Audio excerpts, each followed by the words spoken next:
deep within a cemetery. I will fight, never wary, I wanna be legendary. Till I'm dead and buried deep within a cemetery. I will fight, never wary, I wanna be legendary.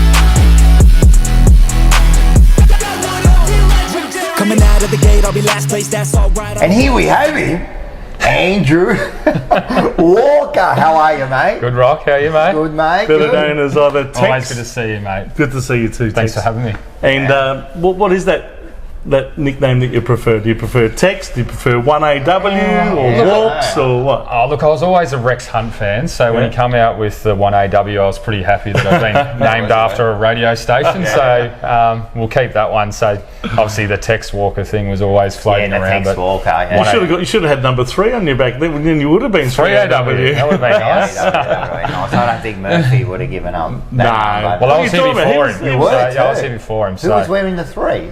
Digby Morell, I reckon. Was Big Diggers. I reckon it would have been Digby Morell. Just a great name, so he That's deserves number 3. Well, let's say it's a great point name, mate. We know that. It's a great name, that one there. Yeah. So you're looking good. Thank you're you. Looking really good. Yeah, try and keep myself in shape and still have I do too. Did you know that round is a shape?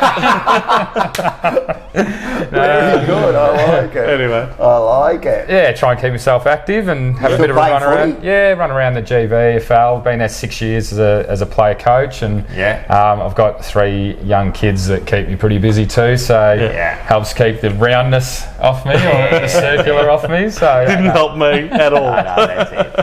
I've got 4 kids. I put on kilos with every one of them. That's it. Very good. No, it's good to be here. No, it's excellent. We wrapped it on the jumper punch. And we get all the legends. So you're here. Look, you're sitting behind some of the legends here. It's Sticks, Bradley. As a matter of fact, Walks, we've got a number 1 in sauce here. Yeah, the second best number 1 at the club, just behind me. And the third best one over here, Ken Hans. Oh, yeah, he was all right. That's right. Sergi. And you got Serge as well. Horry Clover.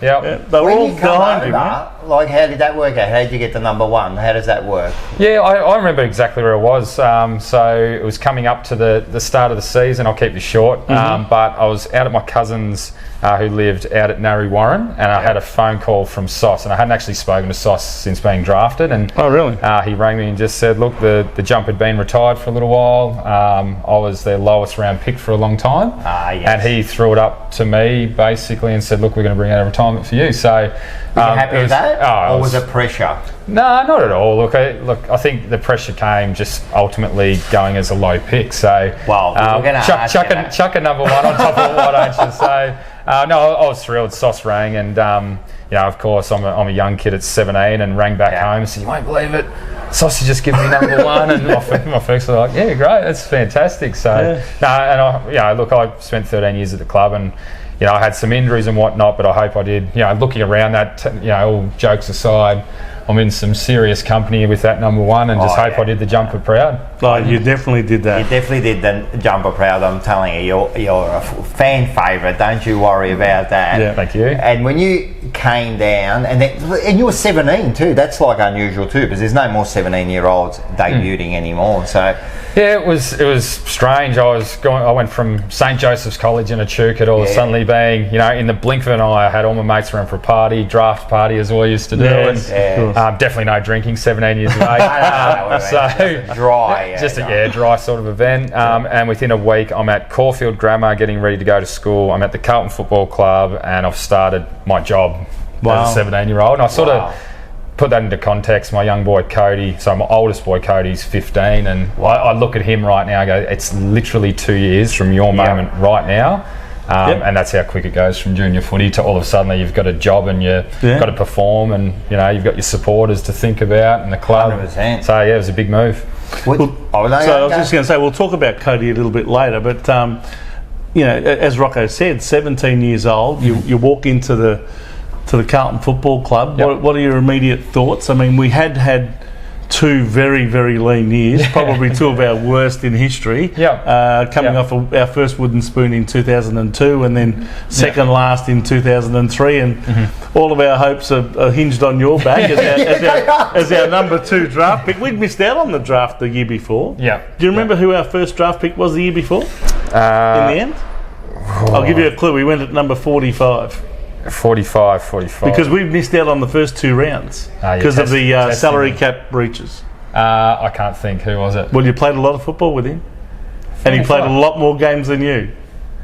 Oh my God, you've thrown me. All right. Jeez, you put me on the spot here. Okay, I'll put you out of your misery. Cade Simpson. Oh, he started number 45. He was picked up at number 45 in the 2002 national draft. So no, not number 45. He was picked. He was number pick 6. 45. Pick 45. Yeah, sorry. pick 45. Should have said number 6. Sorry. I would have got it straight away. I was thinking of Frenchina, and I'm thinking of all these. No. Pick 45. Sorry. That's how far down he went, Yeah. But what a great pick at number 45. You get 342 games out of Simo. Yeah. And has anyone else done that at pick 45? in the first 3 games.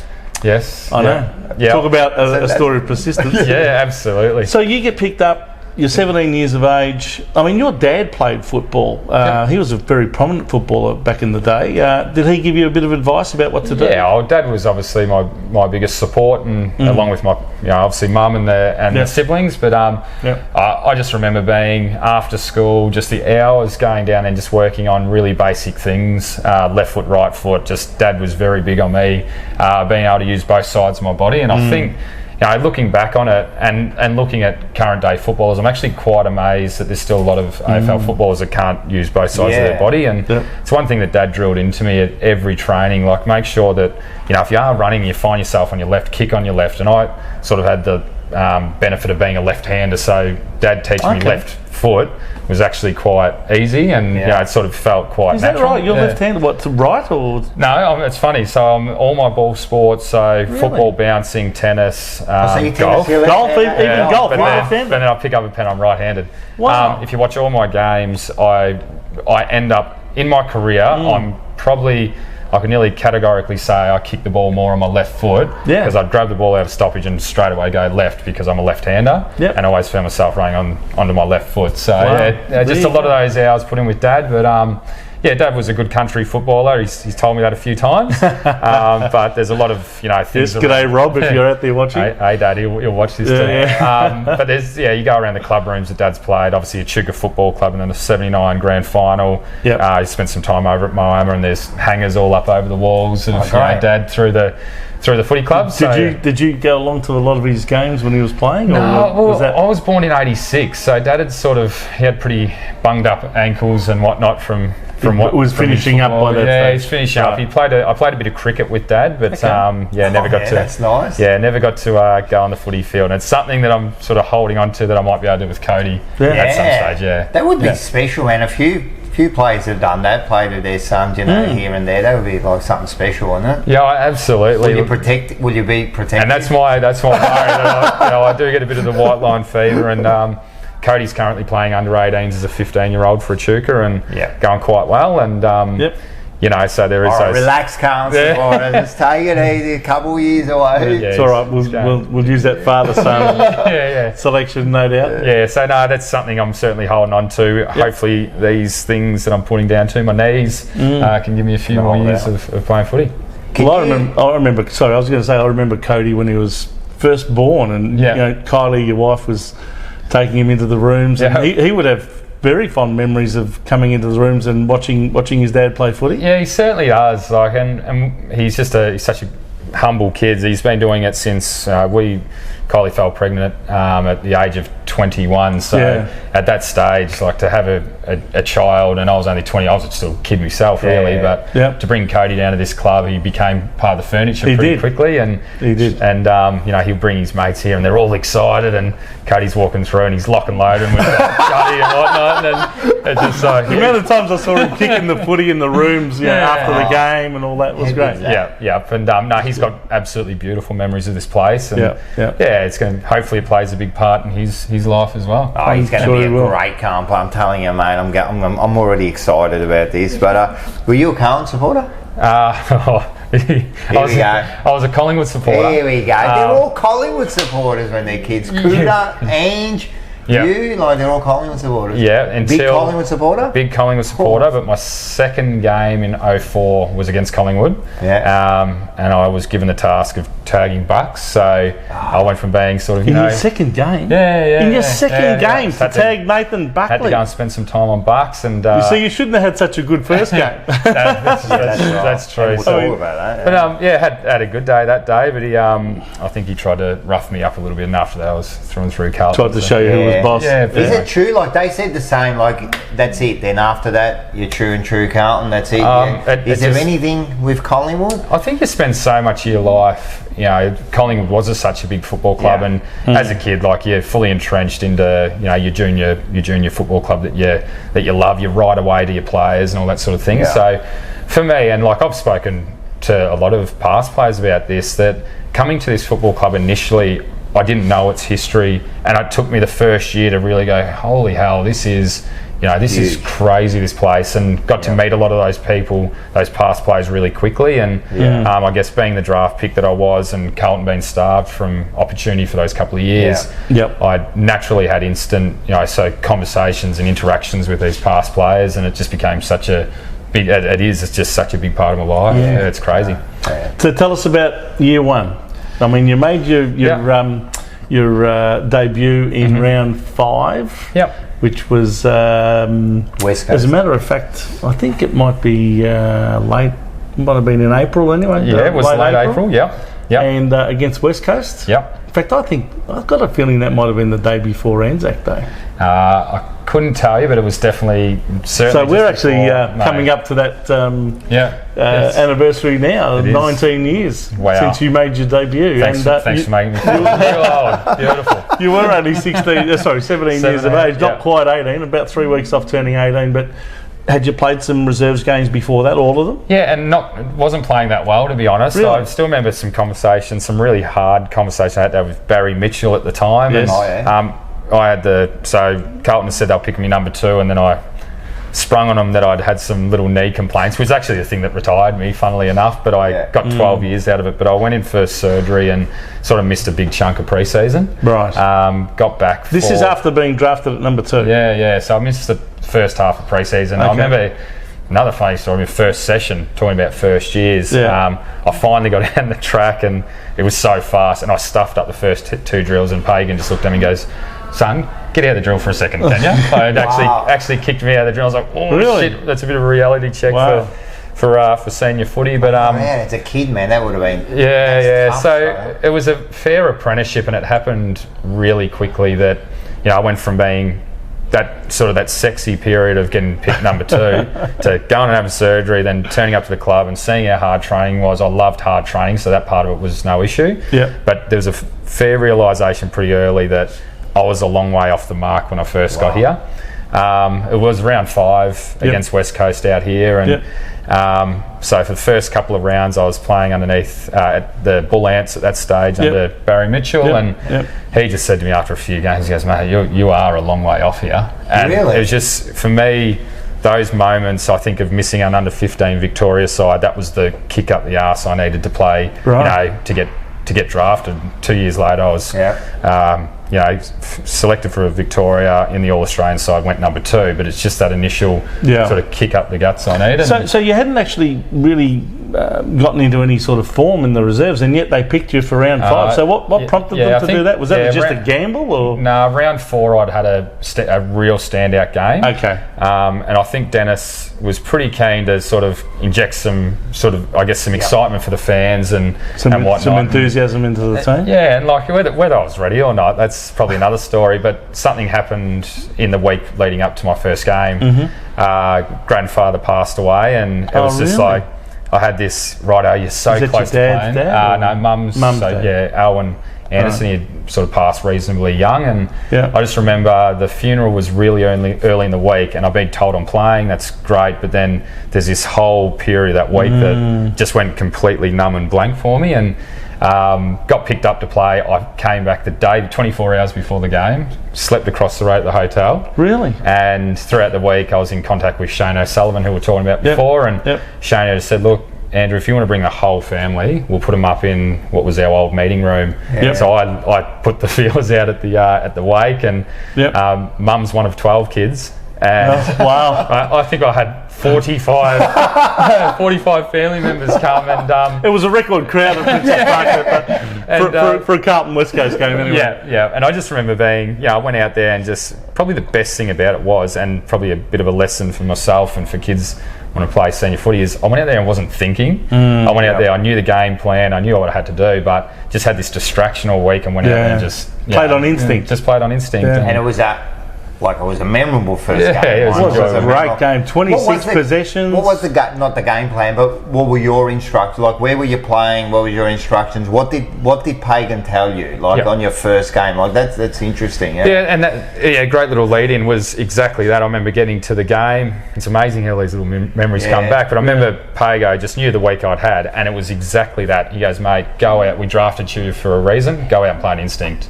And it was probably the best thing you could have said, because I'd stopped thinking about game plans. I actually played on the wing all See game. Ball, get ball. Yeah, and I was just sort of running up and down all day, just having fun. It was good. It was really good. Do you remember it? You played it. Like, is it like, or have you, as it like, or is it a bit of a blur that day? Like, what is it? Footy, being here to me is an absolute blur for the whole 12 years. And I've actually spoken, and it's not because of head knocks or anything like that. It's just purely for the reason that it's the head knocks. You're gonna sue the AFL for millions. It's just I just can't remember, which is really silly. I can't remember being out on the track training or just little moments like that, like real pivotal moments. You just, I don't know, it's hard to sort of describe, but it flashes by, doesn't it? It does. It flashes by. It does. And I hear other players say this, like it goes quick, but it goes quick, doesn't it? Scott Camprioli said it to me, first or second year, and he goes, make the most. And I was a young buck, and I'm like, Scotty, I was like, please, mate, this is going to be around forever. And it was like that. I spoke to him after. I'm just a teenager. What are you talking about? It goes really quick. Next minute, you're 30 years of age and retired. And you're done. Absolutely. Well, it was an exciting day. I mean, Carlton supporters by that stage needed something to latch onto to give them hope, and that's exactly what you provided. This beacon of hope that we drafted at pick 2, and I think they were just rapt to see that you had not only debuted but done so well. 26 possessions, you took a number of marks, and almost took a couple of marks of the year if they had stuck. Do you remember those? Yeah, I do. Yeah, it was. For me, it was a dream come true to play AFL footy, and I guess the first part of my career, like 4 or 5 years, was so up and down and really frustrating. And to be honest, I probably wasn't as professional as I should have been. And I'd train hard, but just a country kid coming to the city, just such a reality check for me and a shock. And I seriously think it took me 4 or 5 years to settle. And I think it's reflective on my form, throughout my career. So, well, 2004 was actually Pagan's best year, where we had a number of players come from other clubs as well. And I think by the end of the year we might have won 10 or 11 games, and I think we finished in 11th position. But there were a number of good wins that year in your first year, so it must have felt good to be part of those. In fact, your first game was a victory over West Coast, so it was a great memory for you, your first game. Yeah, it was. That was, and like you said, we were pretty confident for 2005, and we thought we were going to have a pretty good season, which didn't sort of eventuate. Well, you won the Wizard Cup. You won 2 premierships in 3 years. And we celebrated like we won an AFL premiership. Don't worry about that. You would have too. The mail I had was that Dennis wanted you to win the Wizard Cup in 2005 so he can get another 3-year contract. That's exactly what happened. Yes, very true. So you go in. So 2004, you go into 2005. That's interesting, right? You go in there. Is there belief? Like, is there real belief, or like? Oh, absolutely. We thought, the progression we'd made on that first year and the experience we brought in, and a bit more excitement to the club. We got to 05 thinking we're going to be pretty solid, but won the Wizard Cup. So we started like a house on fire. Exactly. But after that, sort of things started to peter out a little bit and didn't go to plan. No, it didn't. And does that make? I'm sure it does, but I'm going to ask. Does that make the year hard? Like you're going into training and that, like after loss after loss after loss. Yeah. It was difficult, and like we got used to, for some reason, being slammed by the media and and obviously if your fans get disappointed, and rightly so. Like we'd turn up to training and people would be disappointed, but it never stopped people coming out to our family days and interacting with us. So difficult couple of years. I think not only opposition supporters but the media were enjoying being able to hop into Carlton, because we'd always been so successful as a club. You know, pretty much making finals most years, and all of a sudden we're rock bottom.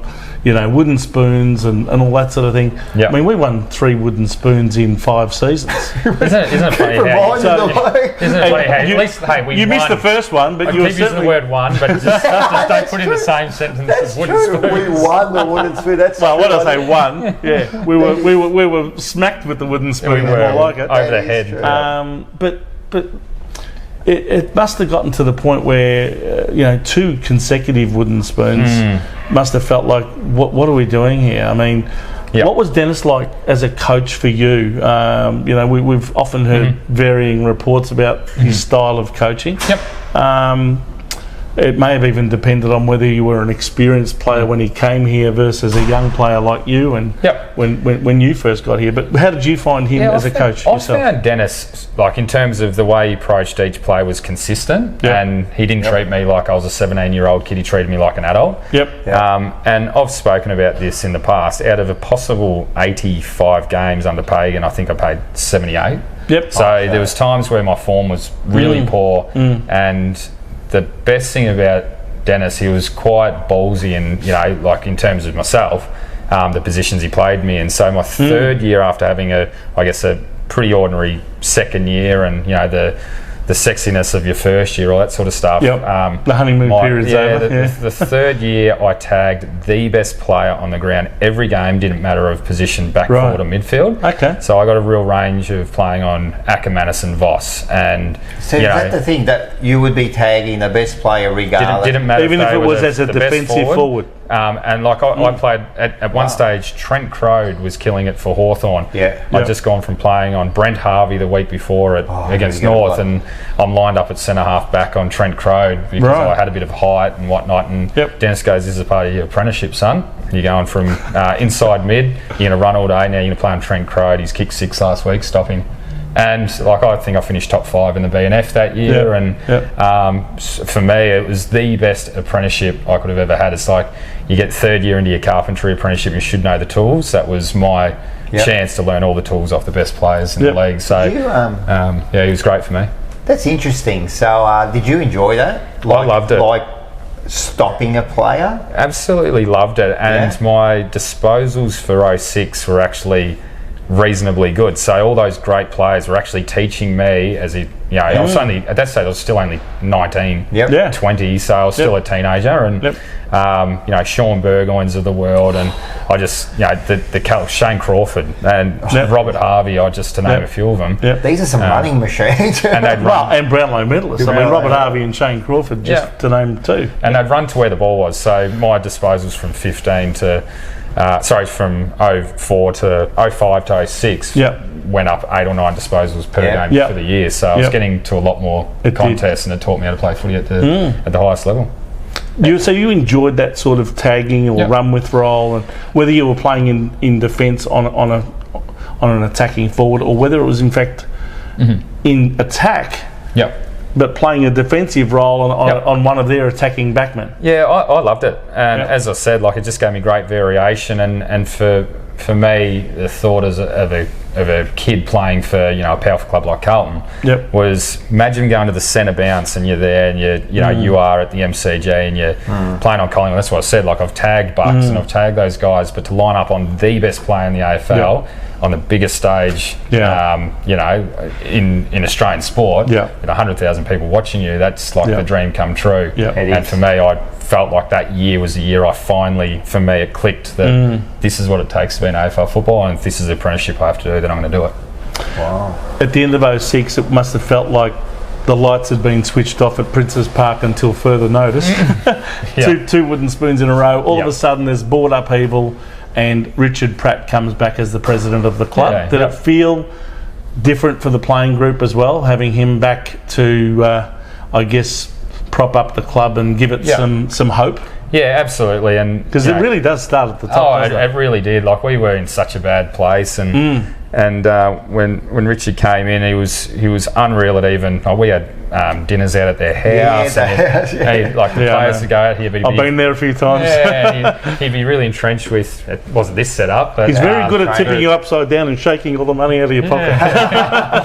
So he certainly added some life back into a pretty dismal club at that stage. Yeah. And then I was going to say more than halfway through that year, Dennis Pagan, his reign came to an end. We had a few very, very heavy losses in succession, and the board made a decision to say goodbye to him with still a year and a bit left on his contract, which is par for the course at Carlton. And in comes Brett Ratten, who was an assistant that year. He only joined the club as an assistant that year and coached the final half a dozen games. What was that like, having an interim coach? Interim coach, but I can talk about him a bit more broadly and my relationship with Rats. Because then he went on, of course, to become senior coach. Yeah, went on, and Rats and I have actually spoken about this one too, and it's funny, all these past career conversations you have. Rats probably would have, and rightly so, would have found it difficult to coach me at certain parts. I'd had a really tough time with my shoulders, and then I tried to really fight myself back, and I snapped my collarbone against Geelong, and then 2010 was a really ordinary year for me, both on field and off. I had the infamous booze cruise, which I was a part of. But, we've already spoken to Ryan Houlihan. A few plays about it. So we did an interview with Ryan Houlihan, and he was right behind that one. Were you involved in the organisation too? I definitely was. So, I look we're slowly incriminating all of you. Mate, it was, in our head, it was the best idea of all time. The next morning was not the best idea. You know where you got that idea from, don't you? Where's that? Yeah, from you? Well, the Carltonians. We'll blame you guys there. Well, we invited all the good guys on our... Hang on. Where were you when we were coughing the first day back after Christmas? Well, I didn't even know that you'd organised a booze cruise. I can just imagine, man, like you guys getting together and going, mate, I've got this idea, man. We're going to get a boat. Right, we're all going to go on the boat. We had such a good time on our function on the boat that time that they decided to do it amongst themselves. It was great. But going back to Rats, so 010 was a horrible year, and as I said, snapped a collarbone, infamous booze cruise, took a while to get the trust back, got dropped 3 games out from the finals. And then, and Rats and our relationship had sort of dwindled, and there was some talk about trades already towards the back of the year. I was going to ask you about that, and I was sort of like, I'll probably need a fresh start, and Rats is like, you probably need a fresh start. Get to the first game of finals against Sydney, and I'd played back all year, and the last couple of games I'd been towed up by the likes of Travis Barker and some guys that my body was in all sorts, and my interest level anyway. Rats tapped me on the shoulder and he goes, mate, we're going to play you forward in a final, and I'm just like, where the hell did that come from? And I kicked. Had you played forward until then as an attacking forward? I hadn't played forward under Rats at all, and I kicked 3-3 over at Sydney, and the trade talks were still happening, but we all went away first week of our break, and Rats rang me and he goes, mate, I'm taking off the trade table. I'm committed to working with you to turn you into one of the league's best hit up forwards. And 2011 kicked 56-27, and Rats is the reason for it. So from a poor relationship that, you know, we're both trying but it wasn't working, to nearly getting traded to being one of my favourite coaches I've ever had.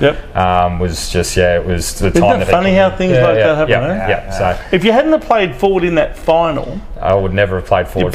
You probably may have even been traded to another club. How close had you been? How close did it come to being traded? Yeah. So and who was the one on Adelaide? And it was for Chris Knight at the time, and it was technically a done deal. So I was in Bali on just a family trip, and that's when Rats rang me. He goes, "The trade's not going through. I'm not going to let it. We're going to play you as a forward this year, and I'm going to work with you. Get back to pre-season early for me." Good decision, eh? Yeah, it was in a great retrospect. decision. Yeah, it was a good decision. And you had a good year that year. That 50. What was it? 54. 56-27. Can we just quickly rewind the clock just a touch on this? Yep.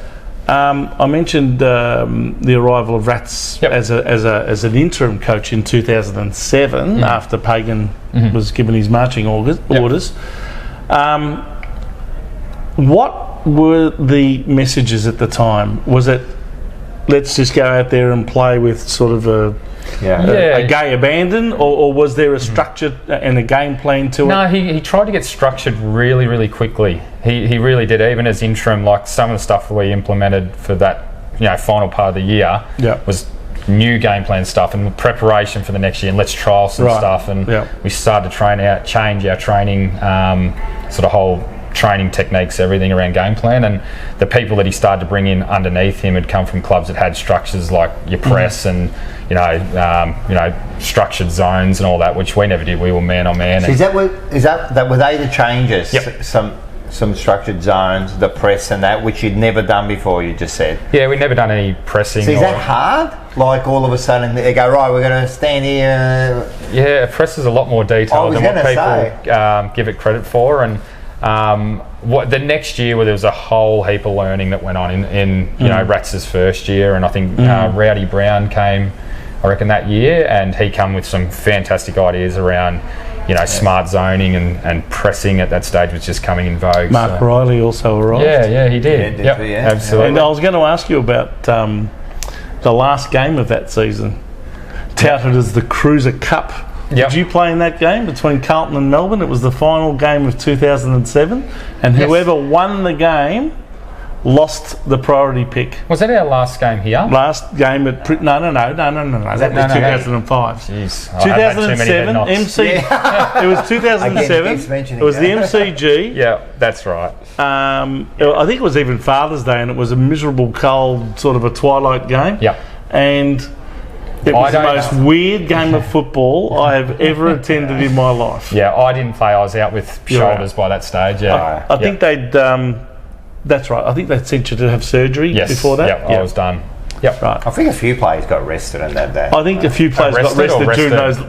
Oh, right. Well, I think a few players went off for surgery, not arrested. Arrested. They probably should have been arrested. But I found it really weird, that 6-week period where Rats was the interim coach.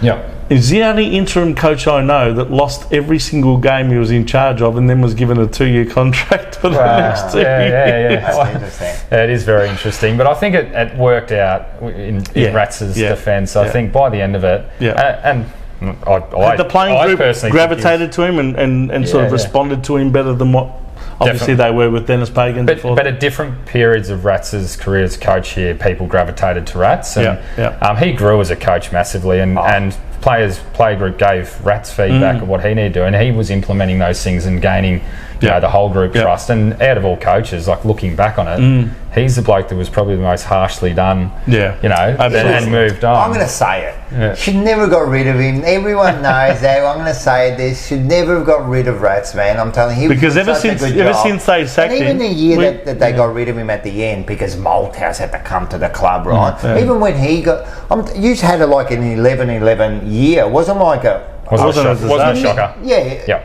And with a lot of injuries too in 2012. Last game we had 29 to select from with our senior side. That's ridiculous. And the other thing is, I remember about Rats. This isn't all about Rats, but I remember Rats. I remember there was this one game. He's either in the box or in the thing, and you kick the goal. someone kicked a goal and he went, "Go Blues!" You know, like he was a real Carlton man. He was a Carlton man.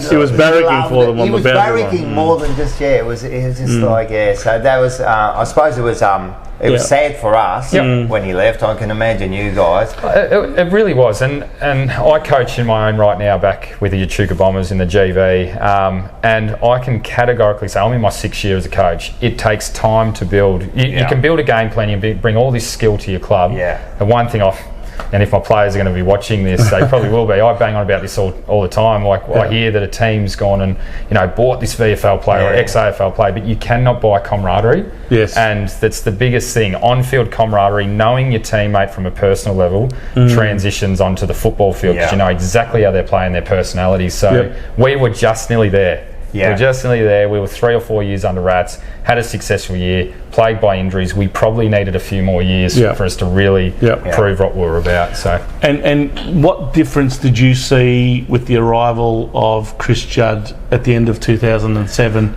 Because he was essentially recruited as a captain who'd never played a game for the club before. Did you go? Oh yes. Did you think there was anyone else that could have captained the team? More than adequately if he hadn't have come to Carlton? Look, someone would have thrown their hand up, but ultimately, looking at it now, that would have been the wrong decision. Somebody would have just taken it on. We needed somebody, so we're making all these changes at the club. We needed a head figure that was going to come into our playing group and show us how to be a professional. Proven captain and player. Yeah, and I think secretly every single 48 of us on the list at that point gravitated to Chris Judd, officially or unofficially, or without him knowing or knowing, that we were learning something from Chris Judd. And like I thought I was a hard trainer. I was a hard trainer until I saw the extras that Chris Judd put in, and it taught me. And we mentioned Cade Simpson before. Myself and Simo really latched on to all the preparation side of what Chris Judd brought, and Andy being next to him or near him in the locker room. Sort of 1, 3, and 6. So it was good. Murphy as well. Murph was in there, and Gibber. So it was a good time for the club, and it certainly all of a sudden got us going back on the right track for sure. And he made a huge difference. I mean, I can only talk as a fan. He gave us hope, and he's actually had a good period after that. After he got there, now there was Judd, maybe a few other players came in, and that. What was the difference? Why all of a sudden? Not all of a sudden, but all of a sudden, man, we look like a different team. We were building, weren't we? Every year, 2008, 2009, we made finals. 2010, we made finals, and then your best year, 2011, we came within a kick of getting into a prelim. I just think it's exactly what I spoke about coaching your own right and understanding what's going on with your group. We were maturing, we'd added elements to it, but we're on a path to getting somewhere, and Juddy was, I guess, the final piece of the puzzle, that we had the talent. We had first round, number 1 draft picks coming out of our backsides, and we need somebody to show us how to be professionals. And we had the best in the business from Justin Cordy heading up high performance. You had the great Rexy Livingston as our strength and conditioning coach. But we had a great sports scientist in Johan Billsborough. It was just such a strong side. Team underneath, and even Joel Hocking as our sprint coach, who ended up being Carlton's high performance manager. The team was building, and we just needed more time to all settle in and get that team camaraderie. That's exactly what happened, man. As you said earlier, you kicked over 50 goals in 2011 as a lead-up forward. I think you beat Eddie Betts. I think he might have got 50, and I think Jeff Garlett might have kicked 48 or something like that. That was a great trio of goal kickers that year. I mean, all of you were hovering around that 50 goal mark. 150 odd goals between the three of you. It was a damn good effort. And that's without Wadey being able to fire that year too. So none of you were really what you'd call key position. No, we weren't at all, and I think that's what made us so dangerous, and we actually trained that element of our game really hardly. Like, we trained to be a speedy, really connected small forward line, and it really troubled a lot of sides. It did. And like same thing again, like we rely so heavily on Harry and Charlie these days. Like, imagine had we had the Jared Waite that we know that he could have been, along with us by that mix. Players. And he did get back and play. He did play a fair few games that year, just not to the level that Waite. It's in 2011. I want to ask you about one other player that we've sort of totally forgotten about that left us at the end of 2009. Brendan Fevola. Yep. How did you find playing a lot of your, what was it? You probably played 6 years with him? Yep. How was that? Look, me and myself, Fev, Jordan Bannister, Ryan Houlihan, we had a fairly unique sort of friendship group. We're all pretty wild. Besides Banno, Banno was a non-drinker. But he went on to become an umpire. But we had a fairly unique friendship, and we did everything together. And Fev became a great mate of mine throughout that period. And he'd come to Echuca, he'd come to the Echuca races. He knew all my mates, and he knew all the bookies too. I bet. So he had a very, very colourful sort of personality, Fed, but what a star, mate. How good is it to see him doing so well now? Yeah, unreal, mate. It's so good, and if you're running towards Fev and you're 80 to 50 from goals put in his area, he really did command the ball, though. He really insisted on you guys giving it to him. Straight arms and flat out. Did you find it? When you played in the forward line before he left, did you find it hard to work in the forward line with him because he dominated the forward entries in his direction, or did you sort of rove off him? Or I didn't play a lot of forward when Fev was there. I was more of a half-back wing and a bit of on-ball, so I didn't spend a lot of time sort of getting intermingled with Fev, but because of our relationship, he was pretty quick to tell me to get out of his way. He would have too. I reckon he would have too. Did he tell you to kick it to him in that game in 2008 when he was trying to get 100 goals? I'm trying. Don't worry about that. What did he finish up with? Actually, I'm going to talk about that. That's good you brought that up, because we've had this debate on the show about this game, right? Yeah. Did Clarkson do the right thing in stopping Fev getting... You put about 4 players on him and flooded the back line. Take away that he was your mate and all that. I'm telling you, did he do the right thing? Because you don't give a sucker an even break. No, you can't get it. Like what? That's the unsociable hawks that we know of, and they flooded that forward line. Bad one, really bad. But what did Fev kick? He kicked 7 in the second half. He didn't get a goal. He didn't get a goal in the first half. He started on 92 goals before that final game. We were trying to get him to 100 because we were already smashed by half time that we were going to lose the game. Correct. So I think maybe they were trying, but we just couldn't get it to him for that last one. I'm telling you, there was a couple of handballs over the top. I think Rats was basically saying, guys, the game's done, the season's over, this is our last game, let's get Fev to 100. Yeah, that's my question. Was it the right thing what Clarko did? In other words, if you're a coach, if you were Clarko, would you have done that? I don't mind his style. I probably would have done the same thing. Yeah, that's right. So let's just say you're coaching a Chuka and the opposition's got a full forward and he needs to kick 8 goals to get 100. Are you going to flood the back line? Oh, look, I'm a foot on the throat sort of coach. I like it, man. That's the way. That's how winners. I agree. You never give a sucker an even break. You don't. You never know. Yeah. You know what Fev was doing, don't you? What's that? He was telling all the Hawthorn players, if you let me have it, I'll give you $5,000 after the game. He probably was too. Yeah, that sounds about right. So what was your best memory of a final? Because I suppose that's what we all of us. We all want to play. We all want to play final. Which one was the one that stands out? I've actually got a couple. So there was one where I think we finished 9th and snuck into the finals. Yeah, that was 2013. And then beat Richmond. Yeah, that was always going to happen. So that was 10 years ago. Yeah, I actually thought we played really well that day. Really? And you were down 5 goals. Yeah. You were down 5 goals coming into the last quarter or something. There's that one. Half time, sorry. I reckon the one over at West Coast. That was. I actually watched that recently. That popped up. The 2011 semi-final against West Coast. I was there. I remember it very well at Subiaco. And you, my friend, everyone knows you should have got a free kick. It was definitely a free kick. 100%. Yeah. So did you know it at the time? I've been given a push in the back and the it was one of those moments you go, hey, we're in the finals here. I've just been held. And I ran to Darren Glass at Juddy had a birthday over at Windsor. And Glass, he was there. I've never met him, and we just got chatting. I said, that was a free kick. He goes, oh, mate. That was a Darren Glass, the fullback. Categorically. He pushed you right in the back. I went to jump and he grabbed both my arms and I went like that, and Ray Chamberlain. So I can Ray. I caught up with him about that, and I can tell you where it was. I was getting a new passport, and I was in at the passports office, and I get this tap on the back, and it was Razor Ray. And did he apologise? And I said, hey, mate, West Coast, and he goes, oh, he goes, yeah.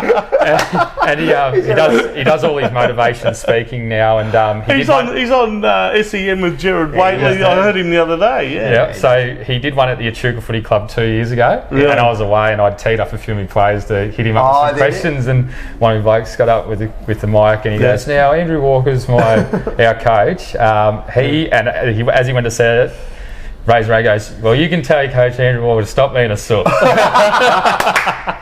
I love it. It's one of those things. I know when we. And we were dirty. We were dirty on that free kick not being paid because we played. So well, you were having a great year. You were kicking so accurately. We just knew you would have kicked the goal. It was right in the goal square. The square. We're basically in the goal square. We would have won that match and into the prelim against Geelong, who we'd had a pretty good record against that year. We'd beaten them too, pretty convincingly. And so they ended up getting into the grand final against Collingwood.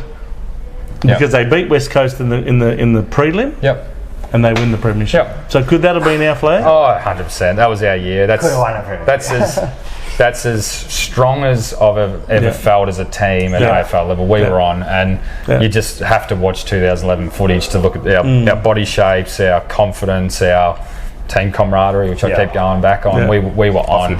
Juddy knew, Gibber, Murph, Simo, the blokes playing on the wing, knew exactly how us forwards play, and I can tell you that if I had a man and I was turned to the ball, as I turned, the ball had already been kicked because the boys knew exactly where I was running, so the connectivity was there. It just was just unfortunate that Razor Ray was umpiring. You know what, Razor Ray, if you're watching, Carlton out there. Yeah, that's it. Listen, so you go back in the change rooms after that. Do you talk about that moment? Do you go like, far out, that was a free kick? That was 100%. Well, that was our chance. And all our families are there. And that game, Cruiser and Gibbs didn't play either. Right. They were out injured, weren't they? Yep. So, you know, to have gotten that close was a great effort by the boys. Yeah, absolutely. Really good effort. But you do. Can't go back and change it now. No, you can't go back and change it, and it's only like. And the following year, of course, riddled with injury, we still win 11 games, and yet the board sees fit to get rid of Brett Ratten. And how did you feel when Malthouse was appointed? Were you guys thinking, were you down in the mouth about it all? Were you excited? Were you just neutral? What was it? Yeah, I'd spoken just, I'm pretty, adamant that we were on a bloody good journey with Rats, and he just put in so much time with us as a playing group, and he got our confidence that we were all putting everything back into it for him as well. And as I said, we had 29 out of a possible 46 or 7 to pick a side from in our last game, and we were depleted injury-wise, and no AFL team's going to do well. Can I tell you something about that week? The week that Brett Ratten got sacked? That was after we'd lost to the Gold Coast, up on the Gold Coast by 2 goals. Did you play that game? Yep. You remember it well? Yep. Do you remember what part of the game you and your mates got off the surfboards that on the beach and decided to start playing? We did get a bit of strife for that. There was a bit of holidaying going on. I reckon the first half was deplorable, but anyway, you came back a bit in the second half, but I think inaccurate kicking cost us in the end. Yeah, for sure. Serious. That can't be the game. No. What I was going to say to you about this was Brett Ratten is the only coach to my knowledge to have been sacked less than 10 days after winning a game against a traditional rival by 16 goals. We'd beaten Essendon by 96 points the week before that game. Yep. Now, you can't tell me that the board didn't have it in for him. Yeah, it was. They were just waiting for any opportunity for you guys to drop a game that you probably should have won, like Gold Coast, to just stick the nail in the coffin. Because I mean, what board sacks a coach when you've won 11 games, including the last one against Essendon, by 96 points? Yeah, and I think that just shows a pure disconnect between what was happening upstairs and what's going on the playing level. Had there been a come together and get an understanding of where we thought we were at as a playing group. I can't ever remember. I was part of the leadership group at that stage too, so I was never approached about. We were never approached about. Is Rats the man, or do we trust? I don't. No consultation with the players. No, I don't reckon it was. As I said, I reckon it was a job already done, and you don't have to be a miracle man to work out that it wasn't the right decision. Yeah. Well, our CEO at the time was Greg Swan. He came from Collingwood, and when he was at Collingwood, Mick Malthouse was the coach in a premiership year of 2010. So do you think that might have had something to do with it? Well, who knows? Possibly. Seems to make sense, doesn't it? But when he did come across, all right, so that all happened. So that happened, the disappointment is all there. And I can only talk as a fan, so we get the disappointment. But then there was this excitement about Mick Malthouse because he was a premiership proven coach. They made grand finals, and then they had that little bit of a thing with Collingwood. He comes like, he won 2 at West Coast. I was a little bit excited. I'm going right. This could be the man that actually is. That how you guys felt? Yeah, definitely. And I coaching in my own right, I've taken bits and pieces from each one of my coaches. There's a lot of positives that they've done. My best ever year for Carlton was run off the half-back flank under Mick Malthouse. And I think the thing that Mick instilled was, I'm using this again, but he was such a player's coach. Like, he did everything for the players, wanted players. And he would protect you until it got to a point with Mick that he was so overprotective that he'd go into a meeting with the media and he was already ready to rock and roll. Yeah, exactly. That was the best press conferences. But his team camaraderie side of his coaching, he was very big into making comparisons between football and the war and all this. Would go out and go up mountains and do all this stuff over at Arizona, and he was very big on one of Rocco's favourite sayings is, "We're all generals after the battle." 100%. But no, he brought some great things to the club, but in his own admission, and I've heard you've heard Mick in the media say that he wasn't prepared to be a coach again. The draw of playing, the draw back to coaching to coach his 700th. Breaking the record. Carlton would have thrown it.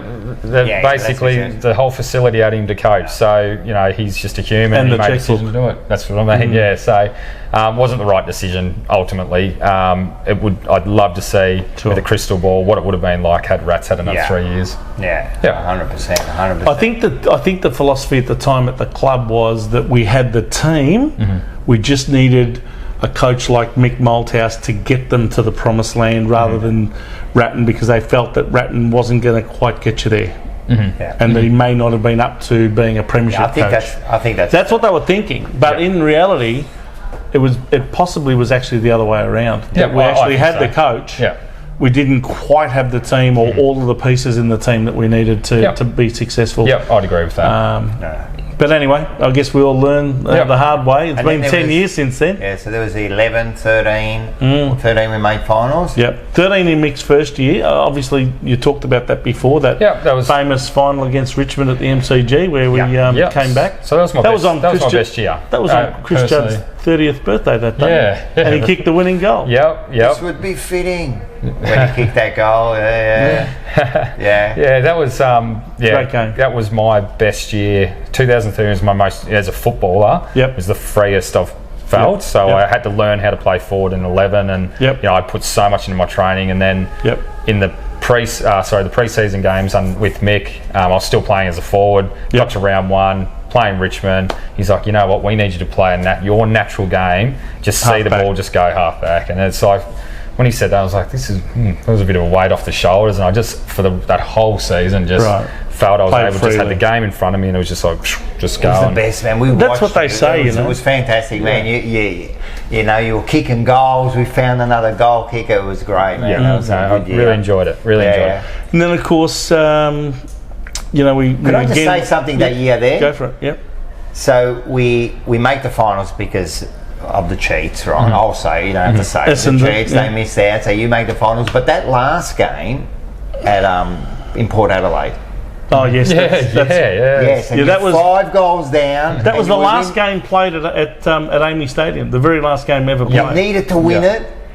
Did we know we needed to win it to get into the finals? We knew all that. We're down 5 goals. And then all of a sudden, the quarter, I've watched that quarter over and over and over again. It was How did it feel being out there? Amazing, but it was genuine game change, on the spot change of the game plan. So watch it back, and watch what happens off the half back line. So we had Gibber coming around, and I was given a license. Mick just said, we need to win this. He goes, I know you're defending, you go. Yes, you're a defender. As that ball goes up, you're just ripping through the guts, and you like between myself. So it was crash or crash through. Crash, and like if it got out the back, well, we had to try and win. It was one of those sorts of moments. So between myself, Gibber, Murph, of the likes, off half back, Chris Yaron. There was a lot of like just go for it, like trying to weave through and connect with forwards. So that's where it all. That would have been such like for us as fans. Imagine you blokes winning that game. We won by a point, didn't we?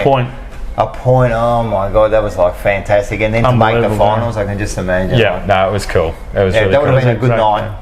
Been a good night that night? It was, but it was like, hey, we're playing finals now. We weren't, but couldn't have too good a night. That's got to play the following week, Yeah. And then, of course, 2014 was the club's 150th year or anniversary.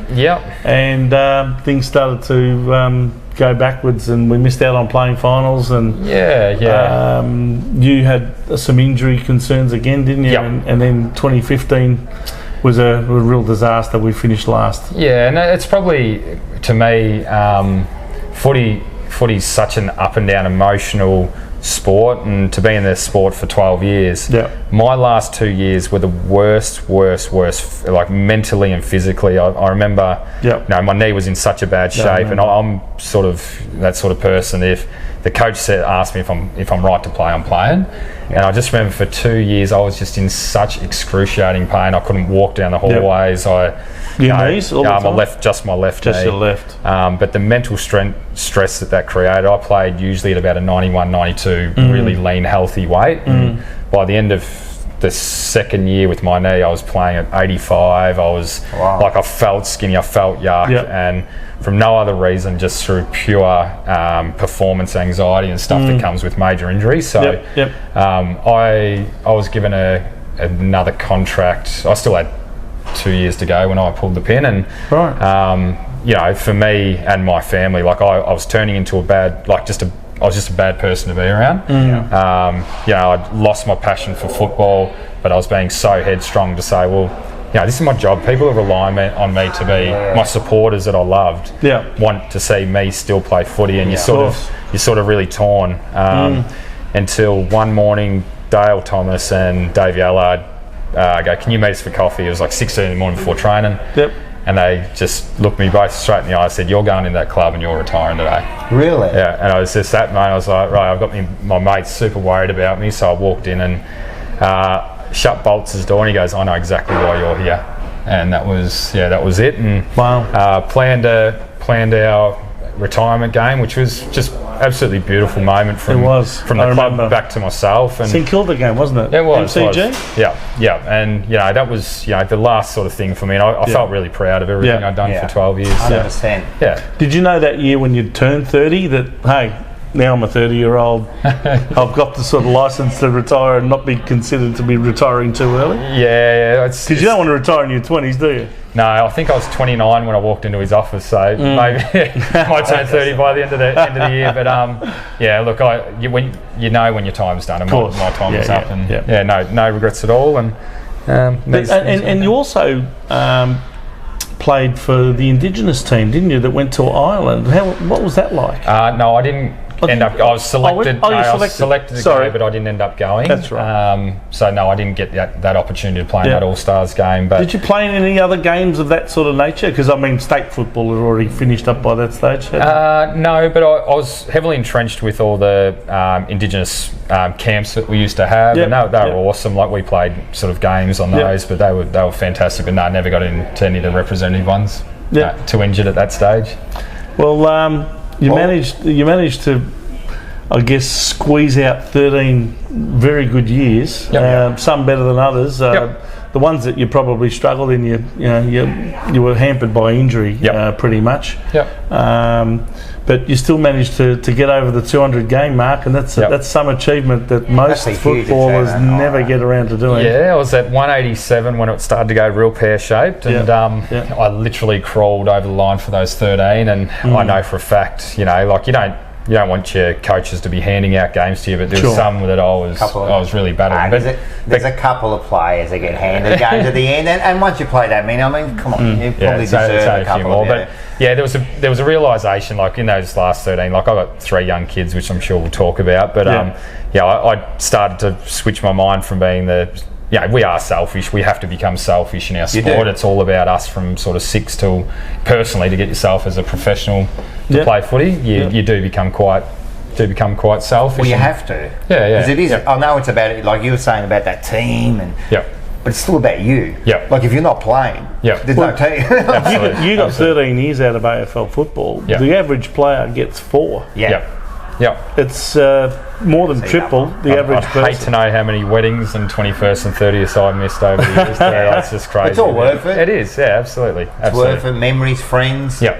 Friends, So now you're saying, now you play footy. You got your kids too. They all play sport. So I'm bloody still playing? Still playing. I actually had a look on Play HQ. I just clicked over 100 games. Wow. So between West Preston. So you still were able to play? Yeah, just not at this level. So there you go. You're a 300 game player. 300 game player. So played a fair bit of Div 1 footy. So West Preston for 1 year. And then 6 years at the helm for Echuca. We won a premiership in our fantastic 5th year. That would have been a big thrill to be a coach of a premiership, playing coach of a premiership side. And you have to learn how to be that person. You're talking about rats, and that's what I sat there smiling when you said it. Yeah. I had to learn how to be a premiership coach. I had the heartache of losing one in 19 in my second year as a coach, and then the 2020 loss because of COVID. Fast forward 22, we won one, but I'd learned so much from that 19 year. I wasn't going to let it happen again. But so what did you learn? Just things around. Grand final is just different, and sometimes game plan. I'm very structured in the way that I coach, but I've become very good at my what ifs. Like, what happens if this happens? What if this happens? What if this happens? And being really pre-planned for that for a grand final, because they're going to throw something different at you. And you've got to be ready, because you only got one. This is your last chance, if for a grand final, so you got to be ready for it. Absolutely. But like I've loved it. The reason I played was to get the family back injected into the Echuca community.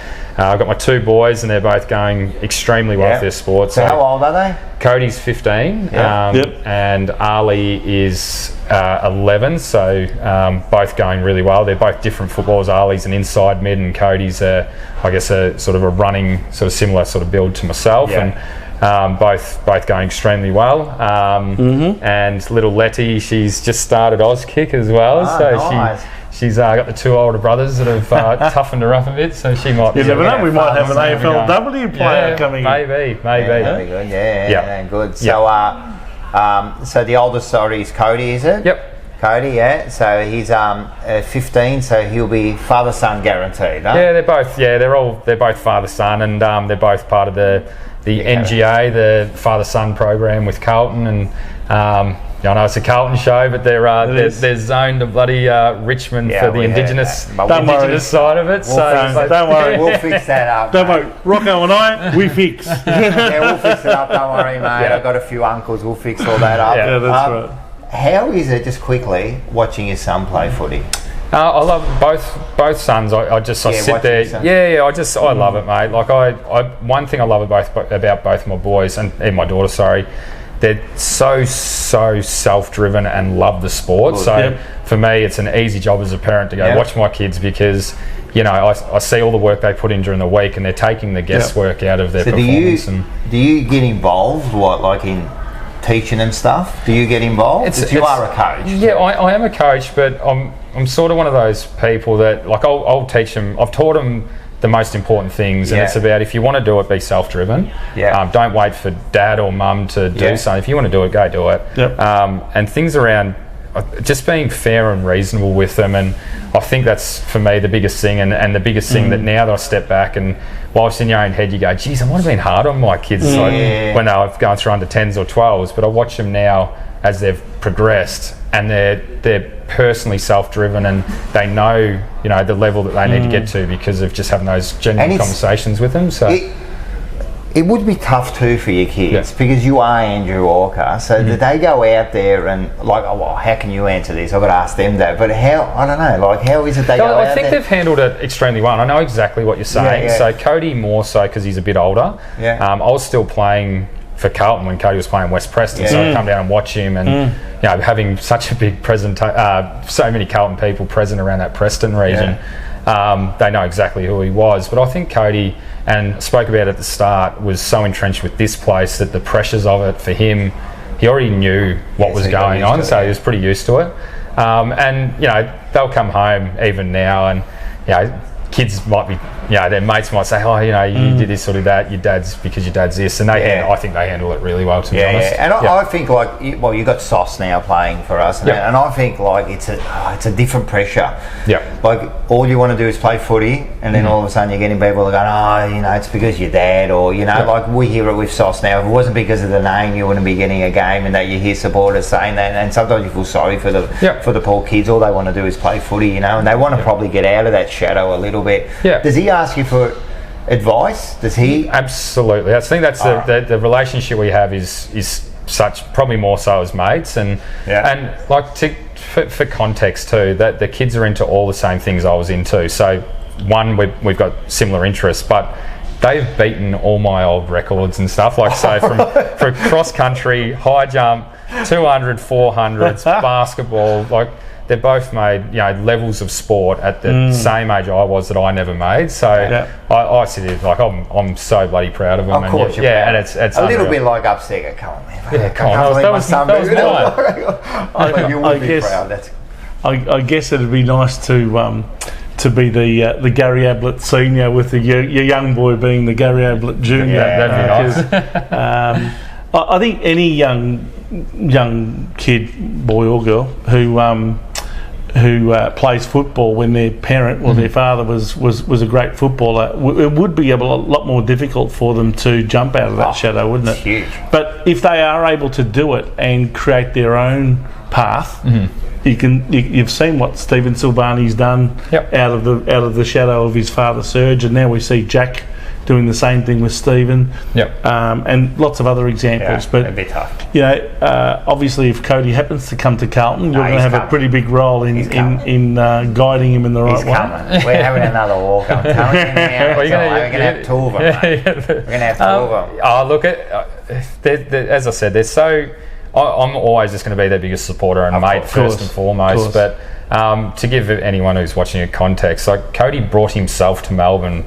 With hardly, I think he gave me 2 hours notice. He goes, I've just caught up with high performance guy on the phone. I'm going to go down to Melbourne to do a session in here just off his own bat. So they're so driven to do. They saw self-motivated. They saw what I did and loved every bit of it. And beautiful. They're self-motivated to get there. So good ingredients to play AFL. Now we can't let this interview finish without talking about one of the most memorable moments for all Carlton supporters in the last 20 years.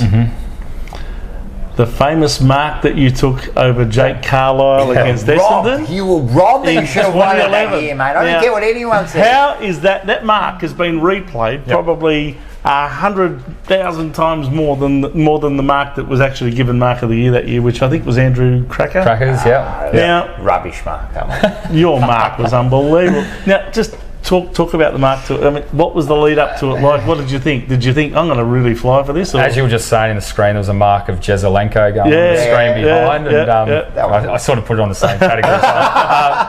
We can put that up if you want. I remember it. I remember that whole game quite clearly, and just before I'd clashed heads. So I think I clashed heads with Murph. He's got a pretty hard noggin on him, and he'd sort of just split me on the top, so touched the head and gone, gee, I've got blood. And anyway, I ran off the ground, and the conversation that happened there, I'm getting my head strap glued. Ratten's on the side. He goes, Walks, you need to stop flying at everything. I just had one of the games, I was just flying. And I'm nodding and going, and he goes, mate, you're throwing us out, stop flying everything. Sometimes you need to stay down. I ran on the ground. As that was happening, the ball was going across the ground, and knowing your teammates well, as I spoke about before, Mitch Robinson was told, at the time, he wasn't a great short kick of the ball and liked to surge at sort of that 50-60. So as I saw it, I was running to the middle, I turned straight to the goal square and started running back. Carlisle's worked out that what I'm doing, and he's trying to play, aggressive, in front defence. Yep. And I saw, I knew it was coming. Like, it's one of those ones. I was propped up, but in the back of my head, I've got Rats going. Little Rats are sitting here going, don't jump, don't jump, don't. I go, no, stuff, Rats. I'm going for it. Anyway, I launched at it, and it was like it was in slow-mo. That moment that I was up there, it was literally, I'm watching it come in. I'm pumping it up like I was sitting up there for 10 seconds, but I wasn't. It was about 3 seconds. But I'm sitting up there, and it came in. No, it was 10 seconds. 10 seconds, mate. We'll show a replay of it, but we'll go for 10 seconds. Trust me. Yeah, and the funny thing is, so I've marked it, hit the deck, crowd's going berserk, and I'm going back, and on the angle I was at the MCG, behind the goals was the big screen. Yeah. And on it, there's Rats going. Oh my God! And he's trying not to celebrate. And I didn't know whether he's gone. That was Rats. He would have been Rats there. So no, we had a. Rats is going. I can't believe he actually did what I told him not to do. Yeah, and if you watch the replay, my eyes are sort of like, I'm trying to concentrate on kicking the goal, which thankfully I did. But yes, you did. I'm sort of scanning between the goals and the screen. And I'm getting this little smirk on my face and going, don't smile, don't smile, don't be cocky. But it was Rats up on the screen. So it was gold. No, it was a good moment. Hey, from memory, was that? I think that might have been Simo's 150th game, I think. He would have been on more than that. No, he would have been, yes, 2000. 2011. I reckon he might have been on a few more than one. He ended up playing till 2020. Yeah, started in 2003. Can't remember. Anyway, it doesn't matter. Doesn't matter. It was a great game. We won handsomely. Nothing better than beating Essendon. It was awesome. It was a great day. Great day. All right. What a great mark it was. No, that was a great mark. Great career. Great having you with us. This has been fantastic. Yeah. Thanks, and mate, 202 games, 139 goals. Yep. I think he came second in the 2013 Best and Fairest, behind Simo. Yes, behind Simo. That's right. Missed a game with Gastro too that year, so could have won. Blame Kylie's cooking. Kylie, if you're watching, your cooking cost me a Best and Fairest. Mate, the umpire cost you a final. Your missus cost you a bloody a Best and Fairest. Man, you've been hard done by, mate. Yeah, exactly. So stiff. But you'll always be renowned for that tape on your head. When you took that mark. But look, you've given all Carlton supporters an amazing amount of memories over your career. Thank you. And it's great to hear that you're still involved with your sons and with the club. And hopefully it's been a nice experience coming back here, taking a trip down memory lane and reliving some of the best moments of your career. Beautiful, thank you. And mate, what can we say? But thank you so much. Thank you. I've got some stickers in my in the bag. I'll just quickly scratch them. Mine up there. I reckon we can do it. Thanks, now, we always say this, right? Yes. You are a legend of Carlton, but now you're a legend of the jumper punch. Thanks, there you go, mate. Thanks for coming, mate. Thanks for having me. Thanks, Tex. Till I'm dead and buried deep within a cemetery, I will fight, never weary, I wanna be legendary. Till I'm dead and buried deep within a cemetery, I will fight, never weary, I wanna be legendary.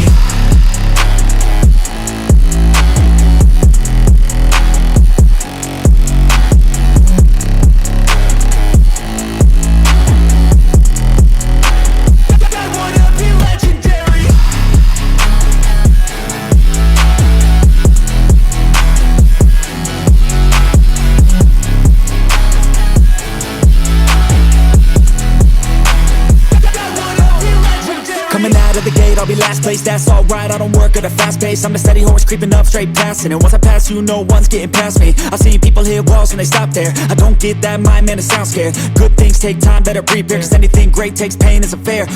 Take it from me, cause I got to this place where no one can tell me to do anything. I call my own shots, I call my own place. I enjoy my life almost every day, and I could teach